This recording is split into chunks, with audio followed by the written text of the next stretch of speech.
자, 봅시다. 132페이지. 자, 제4절 경제 안정화 정책으로서 그 다음에 1번에 경기 변동이라는 게 있습니다.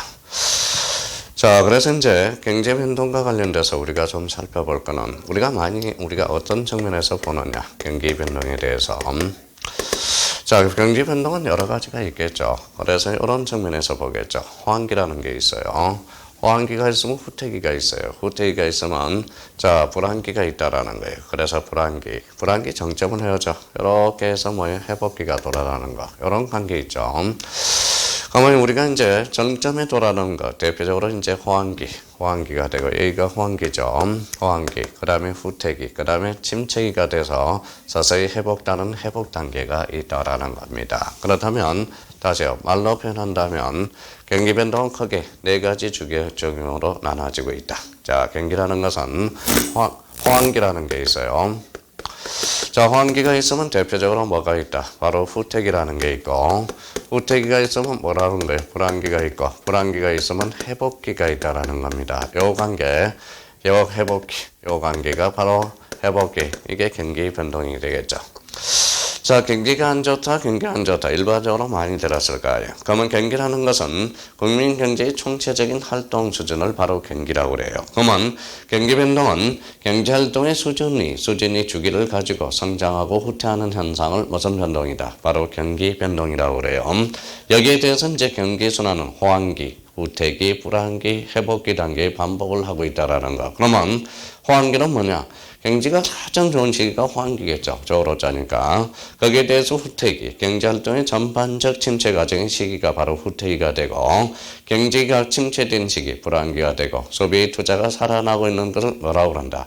회복기라고 그러죠. 그래서 이 호황기와 후퇴기와 불황기의 회복기 단계를 자꾸 반복하고 있는 게 그게 바로 뭐예요? 경기 순환이 되겠죠. 자, 그러면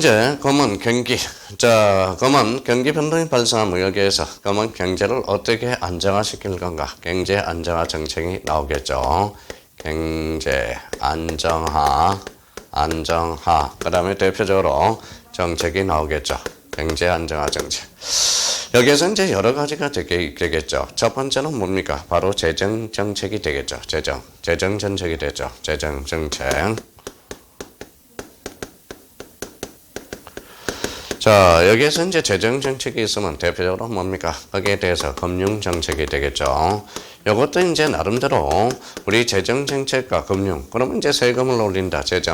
세금을 인하하느냐 올리느냐, 이게 대표적인 바로 재정 정책이고, 금융 통화 정책에 대해서는 통화량을 늘리느냐 줄이느냐, 이런 측면에서 재정을 늘리느냐 내리느냐.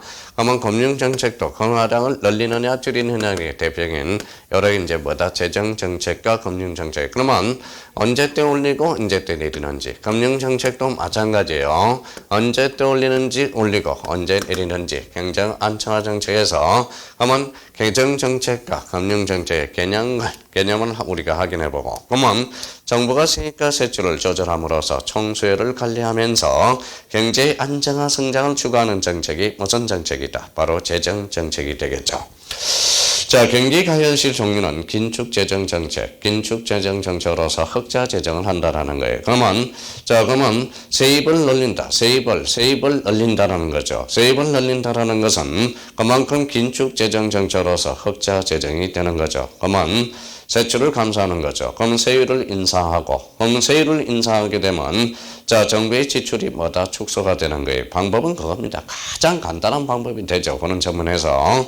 목표는 총수요를 감소시켜서 소비 및 투자를 감소한다는 거예요. 그러면 경기 진정과 물가 안전의 문제점을 물가 안전이라는 토끼를 잡을 수가 있고요. 그래서 재정 정책의 개념과 경제 가열시 어떠한 종류를 쓰느냐? 긴축 재정 정책, 이렇게 자꾸 생각해둬야 돼요. 흑자 재정이 된다.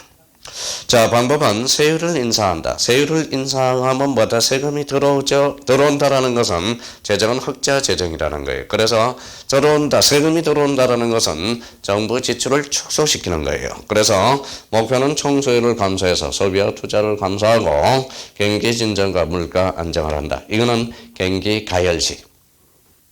이번에는 133페이지 경기 침체 시는 뭐냐? 확장 재정 정책을 해야죠. 그러면 자 그렇다면 결론적으로 적자 재정으로 돌아가는 거죠. 그러면 세율을 인하시켜. 인하시키면 뭐라는 게 돈이 적게 들어옵니다. 그러면 국가 측면에서는 뭡니까? 적자 재정이 되는 거야. 그래서 정부 지출을 지출을 확대해 나가는 겁니다. 그러면 확장 돈이 풀리게 되죠. 그렇다면 총수요가 증가해. 그럼 총수요가 증가하면 소비 및 투자가 증가되고 경기 회복과 실업률이 감소된다라는 거예요. 그래서 경기 가열 시와 경제 침체 시를 어떻게 적절하게 우리가 깨칠 건가? 그게 바로 재정 정책의 뭐예요? 하나의 목표자, 그다음에 종류, 방법, 목표가 되는 거예요. 자, 그다음 네 번째, 자동 안정화 장치로서. 자, 대표적으로 이제 누진세라는 거죠. 누진세. 자, 경기 가열 시 누진세로 인해서 세금이 증가하여 소비가 감소되고 경기가 진정되는 효과가 있다. 그래서 누진세. 자, 고용보험 실시를 한다. 경기가 침체되어 실업자가 늘어나게 되면 실업수당 지출 인원이 늘어나게 됨으로써 경기가 확장되고 회복되는 효과가 된다. 그래서 고용보험을 실시하게 된다. 그래서 고용보험 실시. 그래서 두 가지 측면에서 우리가 볼 수가 있습니다. 그래서 요 재정정책과 관련돼서 재정정책의 의미, 요거 잘 해줘야 돼. 세율을 늘리느냐, 세율을 인상하느냐, 줄이느냐에 대해서 요 정책에서 저희가 경기 침체 시와 경기 가열 시, 이렇게 이제 의미를 우리가 확대를 해 주셔야 된다라는 거. 그러니까 세율을 인상한다. 그러면 요거는 경기 가열 시가 되는 거고, 경기 세율을 인하시킨다는 것은 돈을 적게 모으는 거니까 적자 재정이 되는 겁니다. 그렇다면 이 측면에서는 경기 침체 시 우리가 사용하고 있다는 거. 그러면 재정 정책으로서 대표적으로 보는 것은 누진세 제도를 확보하고 거기에 대해서 고용보험을 실시한다. 그래서 고용보험을 실시해 나가는 거. 그러면 고용보험을 실시하면 실업률이 떨어지면 실업률이 늘어나면 거기에 대해서 실업수당이 나오기 때문에 돈이 발생할 수 있다라는 거예요. 그래서 고용보험을 실시하게 된다. 그래서 재정정책, 경제 안정화 정책으로서 대표적으로 경제정책에 대해서 다시 한번 꼼꼼하게 따져둘 필요가 있다라는 겁니다. 자, 이번에는 두 번째, 금융정책이. 자, 중앙은행이 통화량과 이자율을 조절한다라는 거예요. 그러면, 자, 통화량을 이제 늘린다라는 거죠. 감소시킨다. 그러면, 이자율을, 그러면 여기에서 한번 봅시다. 자, 이자율을 상승을 시켜요. 그러면 이자율을 상승을 시키면 은행으로 돈이 들어오겠죠. 그러면 통화량이 감소되겠네요. 이자율이 떨어지면 그때는 통화량이 시중에 돌고 있는 거. 그러면 요 이자율의 증가 관계. 그래서 통화량과 이자율의 관계를 나타내는 게 바로 금융정책이죠. 우리 금융정책은 대표적으로 어디에서 합니까? 대표적인 한국은행이 되겠죠. 그러면 종류로서 중앙은행이 통화량과 이자율을 조정하여 총수요를 관리하고 경제 안정화 성장을 추구하는 게 대표적으로 그래서 금융정책이 되겠죠. 경기 가열 시 긴축 금융정책을 펴니다. 그러면 국공채를 매각해요. 그러면 국공채를 매각해요. 매각을 했습니다. 국가가 매각했어요. 그러면 매각하면 시중에서는 그걸 주고 사야죠. 그러면 통화량이 한국은행으로 들어오겠죠. 그러면 이제 그때는 통화량이 긴축 금융정책이 되겠죠. 그래서 국공채를 매각하고 지급준비를 인상. 그러면 은행에다가 지급준비를 인상시키면 은행에다 그 중량권 통화량이 다 감소가 되는 거죠. 그래서 긴축 금융정책이 되는 거고 잘 생각하셔야 됩니다. 이 측면에 대해서는 재활인율을 인상하고 이자율을 인상 등으로서 통화량을 감소시킨다라는 거예요. 목표는 자 통화량을 감소시키면 소비 및 투자의 감소로 총수의 감소로 되고 경기 진정과 불안 안전을 추구할 수 있다라는 거. 그래서 경기 가열시 그래서 국공채 매각 지급 준비를 그래서 이걸 잘 생각해 놔야 됩니다. 이거는 생각을 안 하면 지금 강의를 들은다 해서 바로 나올 수가 없어요. 가만히 생각해서 그 의미를 확인해 둘 필요가 있어요. 그래서 경기 가열시. 자, 이번에는 세 번째 경기 침체시라는 게 있어요. 경기 침체시. 자, 그러면 경기 침체는 확장 금융 정책을 했죠. 국공채를 팔았던 걸 매입해야죠. 매입하면 시중에 돈이 풀리게 되죠. 그럼 확장 금융 정책이 되는 거예요. 그럼 시중에 돈이 돕니다. 그럼 지급 준비를 인하하고 제한율을 인하시키고 이자율을 인하시켜서 통화량을 증가시키는 겁니다. 그러면 통화량이 시중에 돈다. 그러면 소비 및 투자의 증가로 인한 총수의 증가로 경기 회복과 시력 감소를 추구할 수 있다는 거.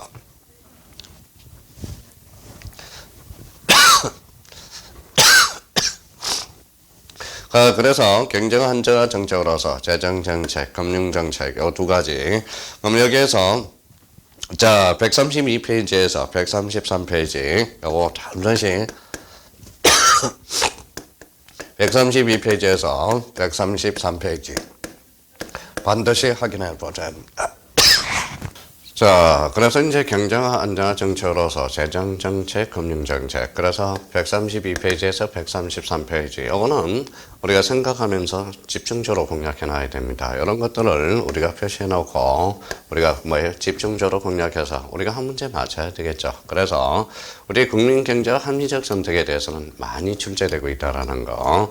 대표적으로 그래서 물가와 실업률의 관계, 경제 안정화 정책으로서 재정 정책, 금융 정책. 이거는 우리가 기본서를 잘 읽어서 우리가 확인해 둘 필요가 있습니다.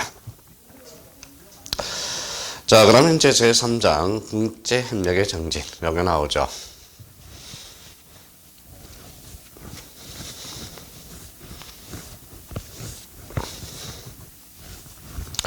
자, 국제협력의 정진에서 대표적으로 여러 가지 이제 여기에서 이제 가트라는 게, 그 다음에 우루과이 라운드, 이런 게 이제 많이 나오죠.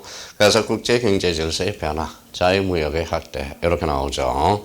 그 다음에 신보호주의 등장 및 강화라는 게 나오고요. 거기에 대해서는 한번 읽어두면 됩니다. 거기에서는 큰 문제가 없고요.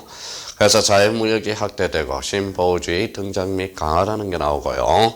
세계무역의 다각화라는 게, 그래서 다각함으로써 우리가 이제 무역 마찰이 정됨으로써 무역 마찰이 정되니까 어때요? 국제협력의 정진이 대두되기 시작합니다. 거기에서 무역 질서를 개편한 게 우리 많이 들어봤던 우루과이 라운드, 우알 협상 및 세계무역대회 WTO 출범이라는 게 이미 한번 여기에 대해서는 한번 언급된 적이 있습니다. 그런 측면에서 우리가 보시면 될 것 같고요.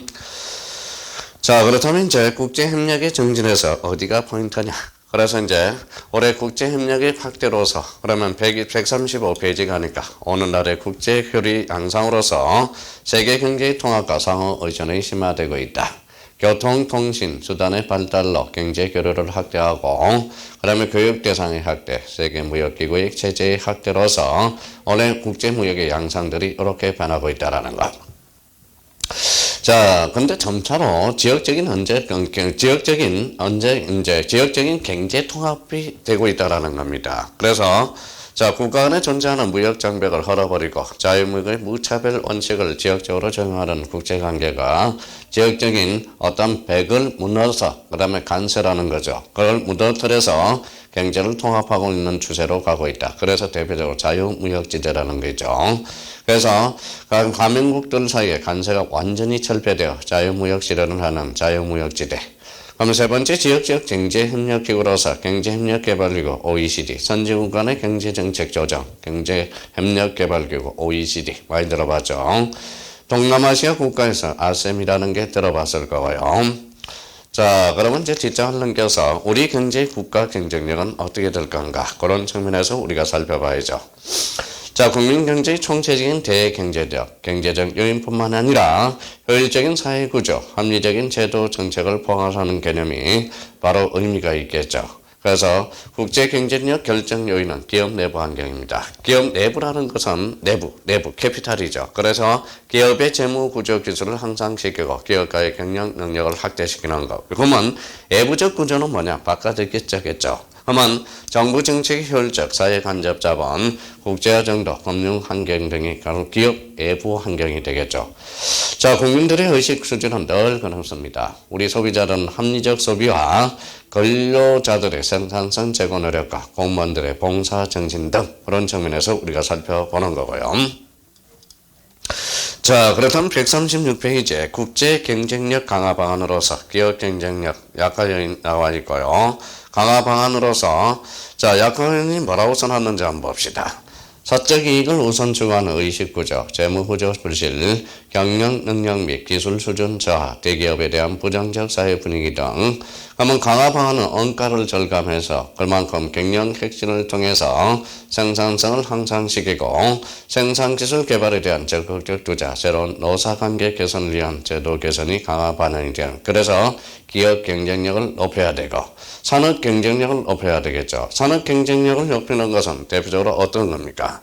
기업에 대한 미비한 지원과 엄격한 규제 안 되겠죠. 수출 경쟁력이 약화된다. 그 다음에 높은 세금 부담과 열악한 간접자본, 사회 간접자본의 시설 등 이런 것들이 악화 요인이 되고 강화 자본에서는 제조, 금리, 지가, 임금의 안정 및 정부 규제를 완화하고 농업은 생산구조의 합리화, 기계화, 자동화, 영농호흡관계 개선 등 품질을 개선시키고 서비스업은 각종 진입과 행정규제를 완화해서 유통, 금융 부분에 성진 경영 개입 기법을 도입해야 된다. 뭐 크게 설명할 게 없어요. 여기에 대해서는. 그러면 이제 기술 개발, 국민 경제력 뭐 여기에서도 확인해 두시면 됩니다. 그렇다면 이 국제 협력의 정진에서는 뭐 큰 문제가 없습니다. 그렇다면 뒷장을 한번 넘겨보시죠. 자, 국제거래와 환율. 여기 또, 그러면 여기에서 일장에서 한 문제, 여기에서 한 문제, 여기에서 한 문제. 그럼 특히 국제거래와 환율의 관계. 이거는 반드시 우리가 잡고 들어가야 돼요. 그래서, 자, 국제교역의 발생과 양상은 왜 그러면 국제교역의 발생과 양상이 되느냐. 여기에서 이제 뭐가 탄생해요? 국제거래라는 개념을 한번 잡고 들어가야 되겠죠. 그래서 국제거래. 국가 간의 교역으로 제품, 그 다음에 원료, 그 다음에 자본, 노동 등의 거래가 국경을 넘어서 이루어지는 것을 국제거래라고 합니다. 대표적으로 이제 교역들, 제품이라든지, 자, 그 다음에 원료, 그 다음에 자본, 그 다음에 노동력의 거래가 국경을 넘어서 이루어지는 것, 국제거래. 그럼 특징들은 뭡니까? 이런 특징이겠죠. 그 의미는, 자, 특징들은 생산요소의 이동에 제약을 받는다. 생산 요소 이동의 자 제약을 받기 때문에 그렇다. 제약. 자, 두 번째는 화폐 차이죠. 화폐 차이. 그래서 화폐 차이. 그래서 여기에서 화폐 차이에서 대표적인 이제 환율의 문제가 발생하게 되는 겁니다. 화폐 차이. 이 차이를 우리가 잘 정리해 놔야 돼요. 화폐 차이. 다음 세 번째 이제 절차적 측면들이 많겠죠. 절차라는 것은 제한화 서비스가 국경을 넘을 때 관세와 같은 세금을 지불해야 되며 수입 할당제나 통관 절차 등의 적용을 받아야 된다. 그래서 절차, 국제거래 문제에서 그 다음에 시장의 규모가 발생하겠죠. 그래서 시장의 규모. 자, 시장의 규모. 자, 여기에 대해서 국제교역의 뭐의 발생 원인들이 그러면 특징들, 국제거래의 특징들은 생산 요소의 이동과 제약이라는 거, 화폐 차이, 그 다음에 절차와, 그 다음에 시장의 규모. 여기에 대해서 국제거래의 발생 원인은 뭐냐? 그럼 발생 원인을 타진할 수 있겠네요. 발생 원인. 발생 원인에 대해서는 대표적으로 각국마다 자연환경, 보존자원, 기술 수준, 노동 생산력의 차이 때문에 생산비가 달라지므로 최대 만족을 얻기 위해서 국제교역이 발생하고 있다. 그래서 부전자원, 대표적인 이제 부전자원이라든지 기술 수준, 노동 생산성 차이겠죠. 자연환경은 거기에 나오는 원료들과 관련되는 부전자원의 관계가 발생하겠죠. 그래서 139페이지 이제 무역 발생 이론이 나옵니다. 자, 무역 발생 이론에서는 비교 이론이 있고 절대 이론이 있어요. 그러면 비교 이론은 어느 한 나라가 두 가지 상품에 대해서 모두 절대적으로 싼 생산비를 가지고 있더라도 상대적으로 싼 제한만을 생산하여 교환하면 양국 모두 이익을 얻는다는 이론이 바로 비교 이론이 됩니다. 여기에서 비교 이론의 결정 요인은 뭘까요? 대표적으로 부전자원의 차이겠죠. 그 다음에 노동력이겠죠. 그 다음에 자본, 그 다음에 이제 기술 순위이 됩니다. 그러면 우리나라에서 비교 우위가 뛰어난 게 뭡니까? 바로 기술 개발. 그래서 반도체라든지 자동차, 철강 등에 대해서 비교 우위를 갖도록 노력해야 된다는 거. 자, 절대 우위는 뭘까요? 특정 제의 자국 생산 비용이 타국 생산 비용보다 절대적으로 적게 되는 경우 그 제한을 생산하여 교환함으로써 이익이 창출된다는 이론이 절대 우위는 됩니다. 한계는 뭐냐면 자, 두 나라 중 한 나라가 모든 제어의 생산에 우위를 차지하는 경우 무역이 발생하지 않는다라는 게 바로 절대 우위론의 한계론이 됩니다. 그러면 무역 발생 이론은 비교 이론과 뭐가 있다? 절대 우위론 한번 생각해 둘 필요가 있어요. 자, 무역 마찰, 그거는 한번 읽어보시면 돼요. 각국의 이해관계가 대립되는 경우. 그래서 무역 마찰과 관련돼서 양상, 그거는 이제 우리가 한번 잡아둘 필요가 있고요. 역시 이제 아주 중요한 테마들이 나옵니다. 제2절, 국제수지와 환율이라는 게 이제 나오게 됩니다. 여기는 잘 따져놔야 됩니다. 아마 여기에서 이제 요 국제거래와 환율에서 제일 중요한 페이지는 페이지 140페이지에서 141페이지 이 부분에 대해서는 반드시 우리가 숙제 수지해 놔야 됩니다. 정확하게 절대 숙제입니다. 그래서 여기에서 이제 140페이지에 141페이지 대표적으로 뭐가 나옵니까? 여기에 대해서는 국제수지라는 게 나오고요. 그다음에 국제수지가 나오면 여기에 대해서마다 환율이라는 게 이제 발생하게 돼요. 그래서 환율과 관련돼서 우리 집중적으로 공략하게 될 겁니다. 자, 국제수지. 자, 국제수지는 뭐 크게 두 가지 의미를 안아주고 서 있어요. 구성으로서는 국제수지는 경상수지라는 게 있고요.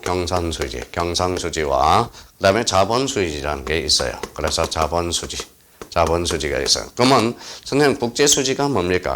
한 나라가 일정 기간 동안 국제거래에서 수취한 애와 지불한 애와의 차액을 바로 국제수지라고 그래요. 자, 경상수지는 대표적으로 이제 상품수지, 그 다음에 서비스수지, 소득수지, 경상이전수지가 있는데 경상수지 요게 나오죠. 그러면 자본수지와 관련돼서 뭐라고 써놨어요? 투자수지, 그 다음에 이제 기타 자본수지로 나눠냈는데 그거는 한번 읽어보시면 되고요. 그러면 결론적으로 국제수지의 관계에서 정산수지와 자본수지의 관계, 요 관계에서 그러면 자, 국제수지가 불균형이 된다. 요걸 좀 잡아놓으라는 거예요. 가로 3번에 대해서 요게 별표 하나짜리로서 국제수지의 불균형, 국제수지의 불균형의 의미를. 자, 불균형. 자, 국제수지의 흑자다. 그러면 이제 국제수지의 흑자를 한번 보자고요. 흑자. 그래서 흑자. 흑자라는 것은 뭡니까? 이거겠죠. 자, 지급액이 있어요. 자, 지급액이 있어. 지급액. 그 다음에 수취액이 있어. 자, 그러면 지급할 돈보다 수취액이 많으면 그게 이제 국제수지의 흑자가 되는 거죠. 그러면 결론적으로 이런 의미가 돼요. 그러면 수취액이 많다라는 것은 어떤 의미가 되니까 돈이 많이 들어오는 거죠. 그러면 통화량이 증가된다라는 거야. 그러면 통화량이 증가된다라는 것은 결론적으로 이거는 뭘 발생시킬 수 있느냐? 인플레이션 현상을 마다 발생시킬 수 있어요. 그래서 물가 상승을 초래할 수가 있다라는 거. 아, 이런 측면이구나. 그래서 이제 국제수지 흑자라는 것은 지급액과 수취액으로서 받을 돈이 많으니까 통화량이 증가하고 통화량이 증가하면 물가 상승을 초래하게 된다. 이 부분이 중요하다라는 겁니다. 자, 그 다음에 두 번째입니다. 자, 국제수지 적자야. 그러면 적자다. 그러면 지급액이에요. 지급액. 그러면 지급액과 수취액이 있어요. 수취액 관계에서 지급액이 많다. 그러면 일단은 나갈 돈이 많다라는 거야. 그러면 밖으로 나갈 돈이 많다라는 것은 그러면 우리나라에 대해서 통화량이 감소가 된다는 거야. 그래서 통화량 감소라는 문제점을 발생하고 이에 대해서 화폐 누적가, 예체가 누적, 그러면 빚이라는 거죠. 그래서 예체 누적가, 경제 침체가 될 수 있다는 거. 그래서 외채 누적가, 그 다음에 경기 침체라는 겁니다. 자, 침체가 될 수 있다는 거. 그러면 국제수지 불균형에 따라서 지급액과 수취액, 이때는 흑자가 되며, 자, 여기에 많으면, 그때는 통화량을 증가시키고 물가 상승을 초래할 수가 있다. 그러면 적자라는 것은 지급액과 수취액이 있는데 지급액이 많다라는 거. 그러면 통화량이 감소됨으로써, 자, 빚이 많다라는 거죠. 그래서 예체 누적과 경기 침체. 그래서 요즘 제일 문제가 생기는 게 가계 대출이 많다라는 거죠. 가계 대출이 많다라는 것은 이것은 빚이라는 거죠. 빚이 많다라는 거잖아요. 그래서 지금 1인당 얼마예요? 1,600.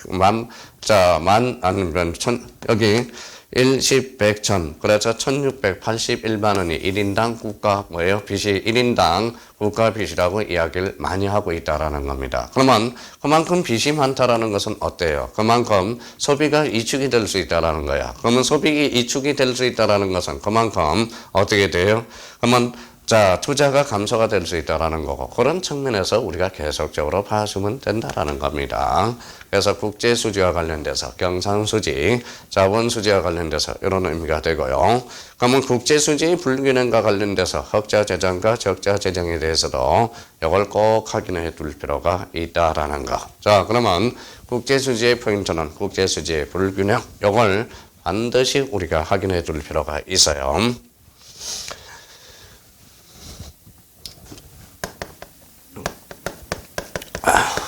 환율입니다.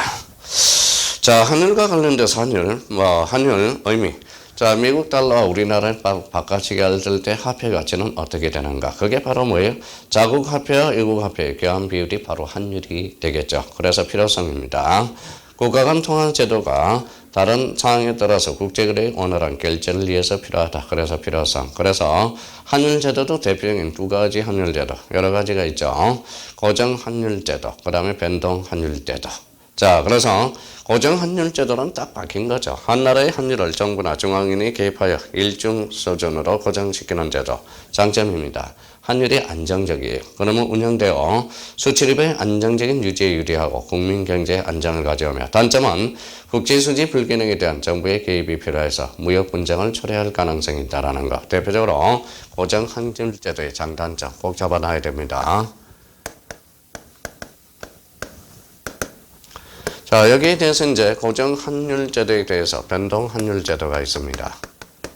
변동 환율 제도. 그러면 자, AI 수요와 공급에 의해서 환율이 자유롭게 변동되는 거, 이게 변동이겠죠. 그러면 장점은 국제수지 불균형을 자동적으로 해결하고, 단점은 환율의 수시 변동으로서 수출입이 불안전해요. 불안전하겠죠. 그래서 한두 개의 가능성 및 국민 경제를 불안시킬 때는, 하여튼 모든 게 제도는 다 좋은 건 아니겠죠. 그래서 고정환율제도의 장점이 있으면 단점이 있고요.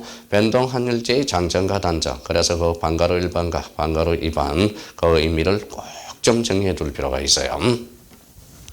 자, 변동환율 제도에서 환율의 결정 나와 있죠. AI 수요와 공급이 일치하는 수준. 그래서 AI 수요 결정 요인은 물품의 수입, 해외 관광들, 대표적으로 해외 투자, 자간의 상한 등 AI 유출 요인이 되고요. AI 공급 결정 요인은 물품의 수출, 공급하죠. 그러면 물질을 수출하고 물품을 수출하고 외국인 관광, 그 다음에 이제 자, 자간의 도입 등 AI 등의 유입 요인이 된다. 자, 그럼 아주 중요한 게 하나 나왔습니다. 환율의 변동 원인과 영향 나와 있네요. 환율 상승이 되네. 환율 상승 봅시다. 자, 제도는 공연 환율 제도와 변동 환율 제도 의미 장단점 꼭 확인을 해 두셔야 되고요. 자, 환율과 관련돼서 환율 상승이 있습니다. 자, 환율 상승과 관련돼서 이제 애화 수요가 있어. 애화 수요.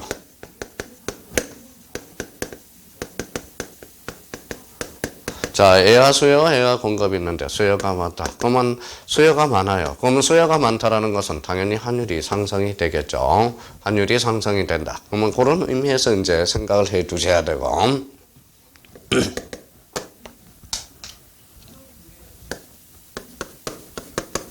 자, 환율을 하락이 되는 거. 환율이 하락이 되는 거.